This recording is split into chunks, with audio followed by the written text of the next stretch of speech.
조은석 특검의 체포영장 청구에 두창이가 반응했습니다. 두창이 측은 공지를 통해 윤 전 대통령은 이 사건이 경찰에서 특검으로 이관될 것이라고 해서 특검 발족 후 일정 조율을 거쳐 조사에 응할 계획이었으나 특검은 윤 전 대통령에 대해 단 한 차례도 출석 요구나 소환 통지를 하지 않았다고 밝혔습니다. 그러면서 특검이 출범 직후 곧바로 체포영장을 청구한 것은 부당하다고 강조했습니다. 윤석열은 지난 1차 체포영장 당시 인간 사냥이라고 했다가 역풍을 맞았는데 아마 실제 체포를 당하면 그보다 더한 워딩으로 지지층을 자극하려고 할 것입니다. 그런데 특검의 언플이 상당합니다. 역시 사람 잡는 능력은 탁월하군요. 오늘 청구한 것도 아마 김민석 총리 후보자 청문회 일정도 고려했을 것으로 보입니다. 관련해 중요한 영상 보시고 이어가 보겠습니다. 누가 어차피 소환을 하더라도 응하지 않을 거라는 게 이제 명확하기 때문에 체포해서 신병을 확보할 필요가 있다 이런 판단을 내린 걸로 보이고요.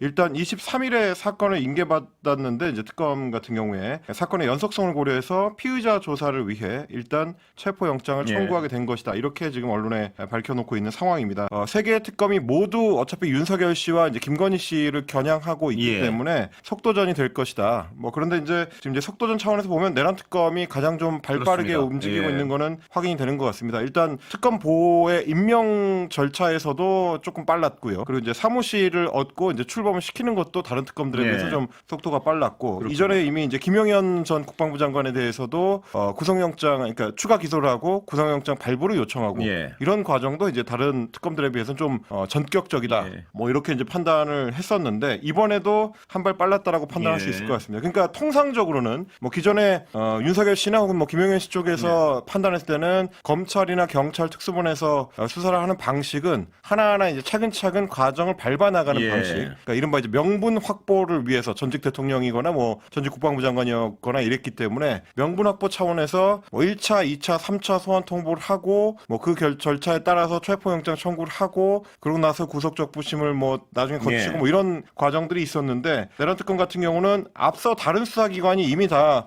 거쳤던 과정이기 때문에 구태여 또 1, 2, 3차를 또 거칠 필요가 있겠느냐 뭐 이런 판단을 한 걸로 좀 보입니다. 법원에서 뭐 바로 체포영장 관련된 거를 밝히지는 않을 것 같고요. 기존의 사례를 생각을 해보시면 이제 윤석열 씨가 현직 대통령이던 시절에는 체포영장을 발부하는 과정 자체가 좀 오래 걸렸습니다. 뭐 거의 이틀에 걸친 하루 이상의 시간을 걸려서 고민 끝에 체포영장이 발부가 됐었는데 지금은 이미 파면된 그 민간인 신분이기 때문에 이전처럼 오래 걸릴 것 같지는 않고요. 체포영장에 대해서는 그리고 이제 다른 절차하고는 좀 다르기 때문에 구속영장하고도 또 격의 차이가 좀 있습니다. 일단은 소환을 해서 피의자 조사를 해야 되는데 그 과정 자체에 응하고 있지 않기 때문에 신병 확보 차원에서 체포영장 발부는 뭐 구속영장 발부보다는 이제 상대적으로 좀 쉬운 편이고 좀 빨리 나오는 편이기 때문에 이번에는 지난번처럼 오래 걸리지는 않을 것 같고요.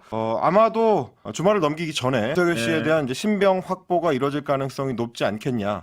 뭐 이렇게 좀 보여집니다. 네, 공감합니다. 조은석 특검 확실히 지금까지는 잘하고 있습니다. 단 검찰만 치면 완벽할 텐데 이건 쉽지 않겠지만 꼭 해주길 바랍니다. 물론 윤두창은 확실하게 바이든할 것이라 생각합니다. 조은석 특검을 잘 아는 전현직 검찰 관계자들은 내란 우두머리 혐의를 받는 윤석열 재구속은 조특검이 먼저 받아낼 것이라고 말하는 전문가가 많았습니다. 그런 부분에서 하루빨리 두창이가 다시 콩밥을 먹길 진심으로 기원하며 어날바는 내일도 최선을 다하겠습니다. 여러분 고맙습니다.